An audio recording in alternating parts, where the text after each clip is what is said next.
Thanks, Jeff. I'd like to open it up for Q&A. If I could just ask our speakers if you would invite them to the front table. And um, if I would just ask, if you would like to ask a question, if you could just ask it in one of the two microphones so we can sort of record that and everyone can hear it. Any questions? So while we wait for questions, I actually have, I'll maybe start off with a question for Jeff. I was just curious, as you were, the ultimate goal seems to be to slow down some of the traffic. How do you do that? If you just post it and say, go this speed, how do you enforce that, I guess? Yeah, and what we're really trying to do is not just change the speed limit sign, but we're trying to use countermeasures with that. So in low speed areas, in built up areas where it's appropriate, we're going to be more open than we have been in the past to things like speed tables, raised crosswalks, raised intersections, roadway narrowings with bump outs for shorter crossing distances and things like that. There are proven effective strategies in those areas. Where it's harder is where you don't have that infrastructure, where you have an unbuilt narrow road that doesn't have much width. What do you do? And we're experimenting with some things with signing, with markings, with small kind of deployable islands and things like that to try to slow people down. Because once you get above certain speeds, it's not really appropriate to use those vertical deflections anymore. But yeah, and then, there's other things. There's blank out signs, there's traffic systems, management operations. There's different strategies that are being developed right now and tested. We have research projects to work on blank out signs and test some messages that come up when people are have reached a certain speed that's inappropriate for an area. We're working potentially to pool information with other states to figure out more about these low-cost strategies and which ones work better when used together, things like that. But it is our point, especially where there is a dramatic difference between what the speed limit should be and what people are traveling. We're looking to use those strategies with the speed limit changes. Gotcha. Understood. Bill? Yeah, Jeff, I don't think that's on. Now? Yeah, there we go. All right. Okay, it wasn't on before. I don't know why. Anyway, so my question for you, I walk to work virtually every day. Okay, we moved to Orono a few years ago. My walk is about 2.5 miles. Long walk. Well, that's not the point. The point is I've got sidewalks all the way, right? Yeah. Now, admittedly, I'm at a point in my life where I can do that. My kids are grown. They're out of the house. I don't have to be on duty to drive the bus, so to speak, right? Yeah. I walk every day. It doesn't rain, and I don't absolutely have to have a car. And that includes in the winter. And here's where I'm headed, right? I think more people should walk. I'd love to see people walk. We're living in a university town where we built infrastructure for students to walk from newly built housing developments, and they don't do it, right? But where I'm going with this is, you imagine me, it's snowing outside, I'm walking to campus, I'm crossing the bridge in the middle of Orono, and I'm going through 6-8 inches of snow and slush that have been thrown up by the plow because we got to clear the roads, right? And I understand the same folks that are driving the plow are the ones that have to clear the sidewalk, and they do, but they can't work 24/7, 2 days in a row. So it's often 1 or 2 days before the sidewalks even get cleared, right? So I'm not whining, right? I'm okay with that, right? I'm a pretty tough guy and I'll walk through it, right? And I'll bring a pair of dry shoes and I'll be fine. But my point is, it's a real disincentive to get more people walking. The climate is tough. And ultimately, as we're building these facilities and trying to encourage more walking and slowing down traffic to do so, in parallel, are you looking at the maintenance of those facilities? Because sidewalks are in bad shape, the climate's tough, and if you want people to use it, it's got to be accessible itself. Yeah, definitely. That's a really good point. And that's also like an ADA accessibility problem. Oh, it's a huge, yeah, somebody in a wheelchair couldn't do it. There's no way. We do have an ADA coordinator, Teresa Savoy, and she's involved in basically every one of these road safety audits. And she actually, I was at one in Norway where she brought a wheelchair and had volunteers from the town get in the wheelchair and try to get from place to place on the existing sidewalk that had slopes and broken, just to demonstrate the challenges that people with accessibility challenges face. But yeah, no, we are looking at whenever we're going to build a new sidewalk, we're going to be emphasizing maintenance agreements to ensure that what we're building here is going to serve the users that you're building it for. And you're right, some towns that don't have sidewalks right now are going to need to buy equipment to maintain those sidewalks, and then they're going to need to prioritize it. So most of our sidewalks, from what I understand, are actually maintained by the towns. Some of them are us, but the majority is. So it's all about communicating with them ahead of time. So when we do these road safety audits, the public works is involved, and this needs to be communicated with them from the beginning. Well, and I would, even beyond that, I think it's not just the maintenance agreement, but there's going to be a cost associated with it. If you're going to keep them clear and you're going to keep them clear most of the time, there will be more person hours required to do it, right? And, Right. And there's a real cost. And of course, you brought up, the cost of our infrastructure, the mission statement, right? We do what we can with available funds. And that's just something that is also, I think, going to have to be emphasized to people, and dollars will have to be available if we're serious about it. Yeah, that's a good point too. And one thing I didn't put up there that's part of, related to the Complete Streets policy is there is a new cost share policy that's being made. And one thing that is important to our leadership is that even if it's just a very small amount, we need towns to contribute just a little bit, just to show in good faith that this is important to them, because we don't want to build something that they're not prepared to maintain. But I'm not sure how exactly the maintenance is included in that, but that's a good question to ask. Okay, thanks.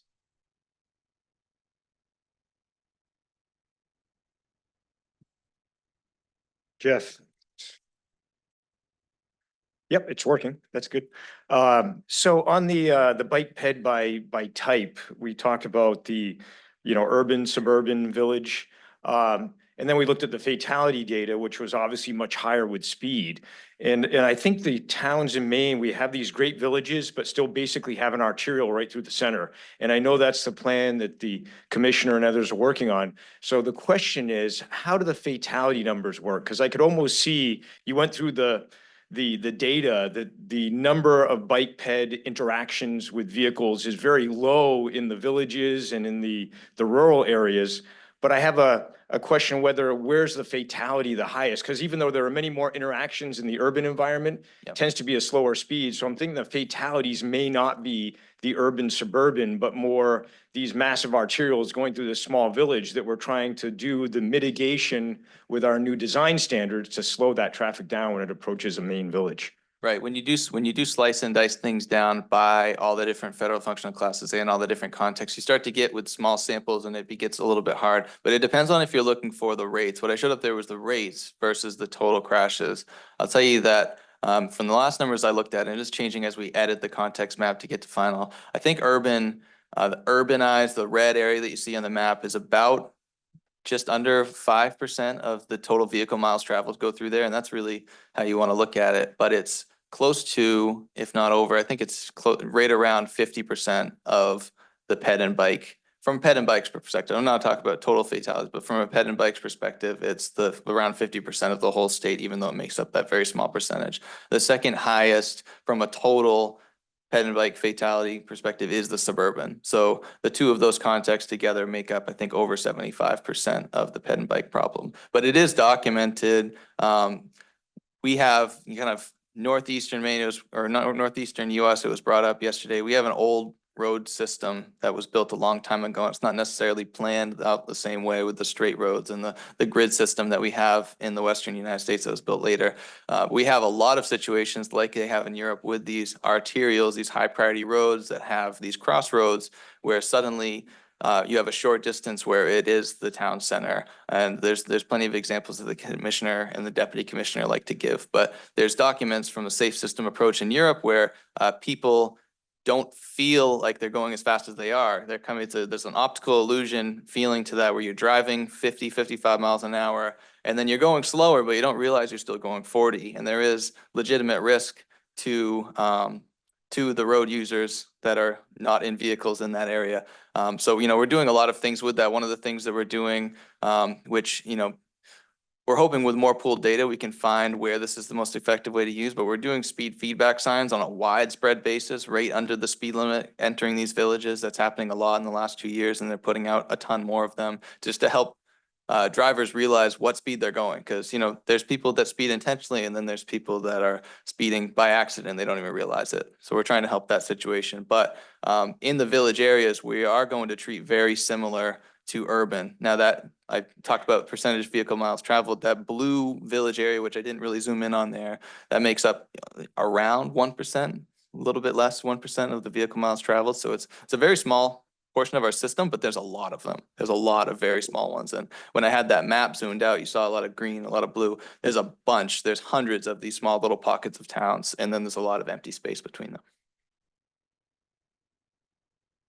Jim? I have two related questions quick questions for Aaron. And, but first I wanted to congratulate Dr. Brown for her students winning the poster competition on this topic. But Aaron, question on the carbonation curing. Does that apply equally well to the subbase as it does to the native subgrade?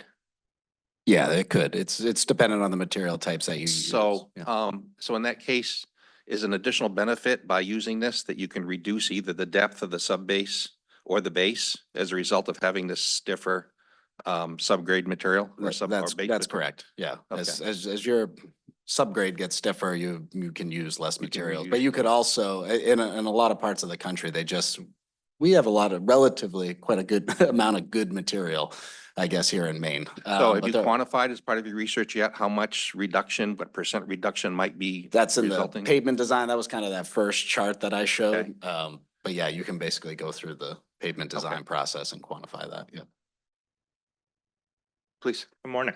My question is to Dr. Rebecca. So in all the habitats that you've created, do you have a concern of more woodchucks or skunks or, bigger animals that might cause problems for cars? That said, I love wildflowers. But then the second question is, did you look into the resilience of those species with all the road salts? I mean, I know they're native, but the considerable amount of road salts that go on might be a problem or not. Yeah, so I'll deal with the second question first. We are looking at the resilience. Not only are we tracking the seed mix establishment plots over 3 years, but we have a second experiment that I didn't have time to go into detail on, where we actually planted a bunch of the species out as transplant plugs so that we could remove the whole question of whether they germinated and just look at survival. Road salt in Rhode Island actually has turned out not to be that much of a problem for herbaceous vegetation, so not woody plants, because our soil has so little ability to bind the salt that by the time spring comes and things start growing again, the salt's gone. It's moved on actually to mostly impact our freshwater animals. But in terms of woodchucks and stuff, so part of this is keeping a mowed area at least like 10 feet. So, so the idea is that the area closest to the road stays mowed as it currently is. But then as you get further away, rather than mowing, say, the entire median from pavement to pavement, the areas further away would only get mowed once or twice a year, which keeps woody vegetation out, but allows things to grow more.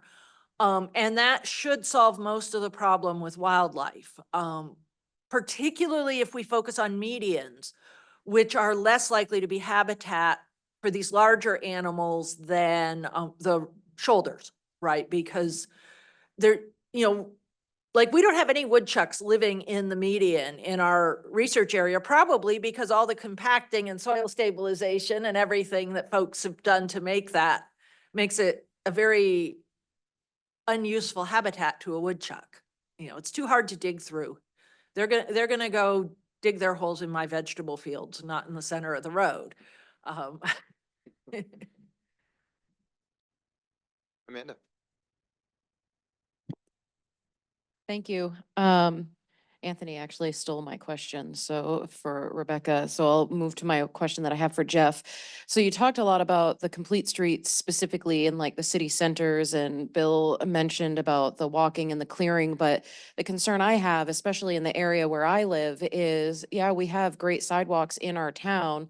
Some of them need to be fixed, but my hospital's up a hill with no shoulder for people to walk on when they don't have cars or they're trying to bike and be more healthy. My low income housing is out behind my hospital. So as you're doing those street plannings, are you also looking at not just the urban areas that are in the downtowns, but the sprawl of where our people are and how we can start widening our roads and how we can keep that sustainable, but also the snow clear?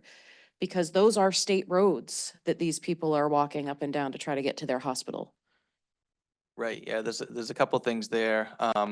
One of them, the sprawl, that's really captured a lot, I think, in the suburban context and in the green rural town context. That's either, there's some towns that are just like, like Albion and some of these smaller towns that are built up that we wanted to identify, but it's really not the same as like the Bar Harbor and things like that, those will be the rural town. But oftentimes what it is, it's the outskirts of the developed village areas. So in the area that you're talking about, a lot of that will be captured in there. And then as the buildings and people living starts to go away, it becomes rural. But there's still opportunities. I think it's going to be in the project scoping checklist to look for those major destinations that people would be going to, like hospitals and schools, YMCA's and things like that, that are just outside, that are in a reasonable walking distance, that you'd have to be able to try to provide opportunity for that. I think there's an example of that going on in Freeport Yarmouth area, where there's a project our multimodal group has, where they're providing a sidewalk that connects up to the YMCA that's not really in the built up area. But what they're doing, because they have this knowledge already, they're smart, but even with this process, you can identify it easier. You need separation.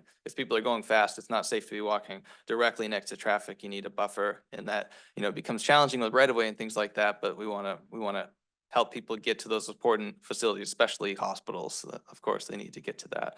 So there's that point. From the winter maintenance activities, one thing that, a lot of towns are concerned about maintaining the roads where we have these traffic calming measures. And there are examples, of course, in other states with snow, and in Europe, which doesn't have the same amount of snow that Maine does. But there's even examples in Maine where we have speed tables, where we have bump outs, and there's towns that have been successful with that. And one of them right in our backyard at DOT is Augusta. So our state traffic engineer worked with their public works, and we got videos about how are they clearing snow in these areas, and interviews with, the public works director and other maintenance personnel, so they can explain the benefits and explain how they're doing this. Because for some town that has straight and flat roads, it seems like an insurmountable task to accommodate things like this that slow people down, but there's people that have had success, and we're sharing those stories there. But yeah, as far as like the maintenance of those those facilities next to that, I think that'll fall into the same thing. But I think that those opportunities will be caught in the project scoping checklist. Actually, one more thing about the width of the road. There is a high priority active transportation initiative. So our active transportation planner was doing a separate effort at first to identify opportunities where if you're coming through with a certain scope of a project, we want to try to widen the road a couple of feet. And that relates to kind of the chip jobs that I mentioned yesterday, where like our regional program is widening a collector a couple feet. Now, a lot of times those are not in or right next to the built up areas, but there are opportunities for doing that. So they're creating a process where if that can be identified, where, hey, if you're coming through here and you're right near or close to one of these areas, we want an extra foot. We want a little bit more for cyclists or people walking for safety. And for walking, if you have a 4-foot shoulder versus a 1-foot shoulder, it's not technically an official facility, but we know that it's a little better than it was before. Aaron, did you have a follow-up? Yeah, I had a question for you, Jeff. And it's related to the last thing you said. So you're talking about widening the roads, and traffic calming measures. Like you got some people with the optical illusion that they're going slow, even though they're accidentally speeding. And I'm pretty sure it's pretty well established that the road width has something to do with that. And probably you're not talking about these areas where you would do that, but there are even, I see streets in Bangor now. I know there's discussions in Orono about, putting in bike lanes and things like that. And where I've seen it, the road still feels wide, and I don't necessarily feel folks slowing down. Even though you've got a bike lane there now, it doesn't necessarily, and it could be totally anecdotal and I don't have the data, but does that actually calm the traffic? Do folks slow down because there's a bike lane there now? Or does there need to be some sort of barrier that really makes the road feel not as wide?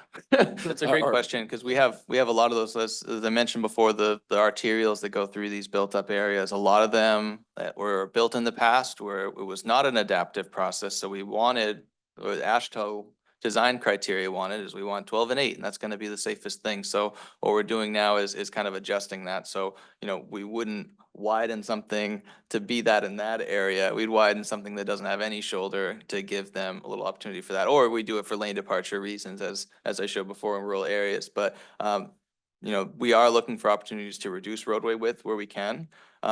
It gets very complicated in areas with closed drainage and curb. It becomes very expensive very quick, but there's certain countermeasures that we can do to bring the curb line in strategically while not having as much of an impact on drainage. But if you're not impacting the curb, if you're doing something low cost, one thing that we're trying in a few locations is kind of bike lane buffers with striping and markings. And you might still have the same road width, but now it's striped as an 11-foot or a 10-foot in certain cases lane with, you know, a 2.5 to 4 foot hatched area with a bike lane marked there. And I think those stand out a lot more than just the bike lane markings in a shoulder by itself, because it makes it feel a little bit narrower. Now, there needs to be more research about how much are you impacting the speed? Are you getting 1 mile an hour or 3 miles an hour? What are you getting there?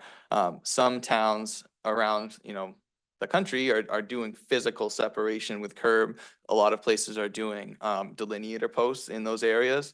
I went to Arizona in 2022 to look at a lot of their pedestrian and bicycle infrastructure, and Tucson does a ton of things, but Tucson doesn't really have any snow. So this is where you balance the needs of the area. So we're trying to do what we can within reason, while, you know, being able to maintain the road. So we're looking at seasonal countermeasures as well. Steve Landry, state traffic engineer, has a lot of seasonal removable countermeasures, and there does need to be more research into creating effective removable countermeasures that don't impact the roadway pavement structure, because a lot of the ones that are, you know, temporary speed tables or speed cushions and things like that, they require a ton of bolts into the road. And then you're putting bolts, then what happens when you remove that in the winter? So we're in a relatively unique situation in Maine where we have a massive amount of snow compared to other states. We had a meeting virtually with the city of Cincinnati, Ohio, because they're doing a lot of these things. And then, you know, I was surprised that they were able to leave things in permanently and still clear snow. But then I looked at the average snowfall between Cincinnati and Maine, and it's dramatically different. You know, what might be a 10-inch storm for us might be a 2 or 3-inch storm for them, and it goes away quicker. And, you know, you don't have the problems between speed cushions and things like that. So we have unique problems in Maine, and Northeast has unique problems compared to the rest of the country, but we're working on it. Great, thanks. August? Aaron, I have a question for you. So Vermont's had 2 exceptionally wet summers over the last 2 summers, and weather doesn't care if you're in the middle of a construction project. So have you done any sort of sensitivity analysis to see how the moisture content of the subgrade affects the stabilization efforts? So, yeah, just generally speaking, when you get higher moisture contents, or that, that material underlying your asphalt gets saturated, it becomes softer. That CBR will definitely drop. What I was showing there kind of at the end is we kind of put that particular soil box or prototype through the ringer with saturating it, multiple freeze thaw cycles, and it really held stiff. I mean, basically you're seeing that the binder is still performing as intended. And when things dry out, it will recover to what it was before. So in that way, you're still keeping something very stiff. What I didn't point out at the bottom was you saw that that CBR basically dropped to 0, 1 or 2, something that you would expect for a highly frost susceptible material. It wasn't treated. So that's kind of the comparison that I was making there. So that's something that will generally happen. Yeah, it's going to become weaker. And then I think the big problem that you guys are having in part is the erosion. Once you start to get these erosion features and you eat away. Now, stabilizing and cementing the soil would certainly help that. It's just how deep does that erosion process basically evolve throughout the storm, the intensity of the storm and things like that. All right, thank you. My question is for Jeff. Is the classification system between the rural, suburban, urban context, is that purely a geometric factor? Like you're looking at the roadway widths, the number of buildings, how close they are to the road, or is that also factor in traffic volumes? Because the state of Maine is As we know, we get a lot of changes in our traffic patterns in the summer with a lot of out-of-state visitors, especially on the coastline. I don't know if that would change the classification of any of those systems to be different countermeasures for different seasons, or if that's a consideration, or if it's just purely geometrical. That's a great question. It doesn't come into decision-making for the context, but it can come into decision-making for the type of countermeasures. And I think that's where we're gonna look at a lot of those seasonally implemented countermeasures would be more appropriate. And that comes into the speed management toolbox kind of tools for practitioners to help make the right decisions. Now, like most of the traffic volume decisions that we make are like design hour or average annual daily traffic, which would be higher than the off season. And you have places like Naples on the lakes where it's all built up in the summer and it's gone. I've talked to them. You think of coastal locations, but even there, we talked to their town a couple of years ago, and they have 15,000 population in the summer and 3,000 in the winter, and 100,000 people there during the 4th of July, which is crazy. But then you have, a Gunquit, and I live near Damascotta, which is it's a very small percentage. A lot of the places close altogether in the winter. But yeah, that's where we're going to be looking for a lot of seasonal countermeasures. Doesn't necessarily change the context because where people are coming to live. I mean, the buildings and the streets and stuff that's there even when people are gone. Thank you. Any other questions? Okay. I can't help it, but I'm gonna give you a break, Jeff. I'm going with the bees. I voted for the bees, so I gotta go with the bees. So, my question is, there's a lot of, I guess, policy around the interstate system. And because the interstate system is such a long road and connects a lot of things, there's a lot of desire for that right of way, including the roadside, because it's a wide right of way, including the median. There's demands for widening, and there's all kinds of things that will encroach on the area that you're working in. So the latest one I've seen in Maine, which I couldn't help but comment on, is that the use of solar panels in the right of way. And I guess there's a concern that what's going to happen with the undergrowth of those? How is that going to be maintained? But also, what is it going to do for your thought? Because it's taking all the sunlight away from the grasses and the insects. Yeah, so I mean, a lot of it comes down to planning.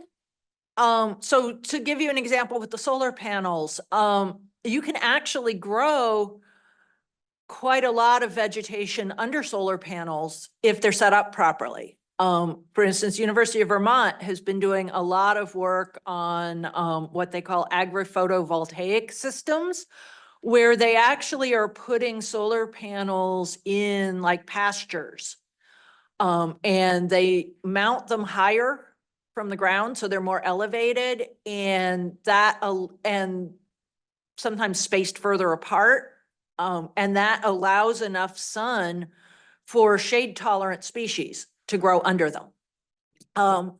In Rhode Island now, with new photovoltaic systems going in, they're required to actually plant a wildflower mix under them. They're no longer allowed to maintain them as bare gravel.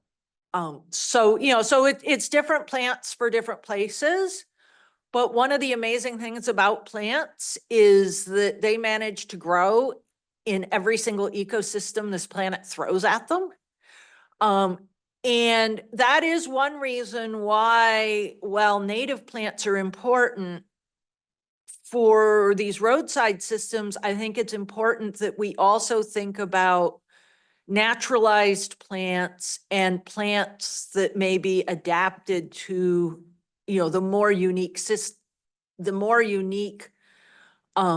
sub micro environments that we're creating, because of course our medians, our roadsides are not a natural ecosystem.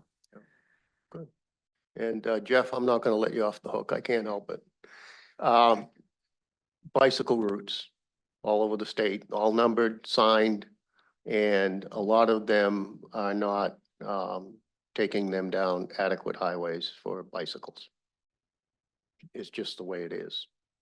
Has any been putting into as you improve those corridors to now, because they're assigned bicycle routes, to provide a shoulder that is adequate? Yeah, that goes back into the, what I mentioned, the high priority to active transportation routes that, the active transportation planner is doing. So he has overlaid those routes that we know of, and that is a considering factor in the decision making. Yep. So, yeah, that's definitely true. Yeah, thank you. Thank you. So I think we're ready maybe for a break. I'd like to thank our speakers for the fantastic talks and discussion. So we will reconvene at 11 o'clock. And the next session will be the future of AVs across northern New England. We'd also like to thank Spire for sponsoring the break. So enjoy the break, and we'll see you at 11.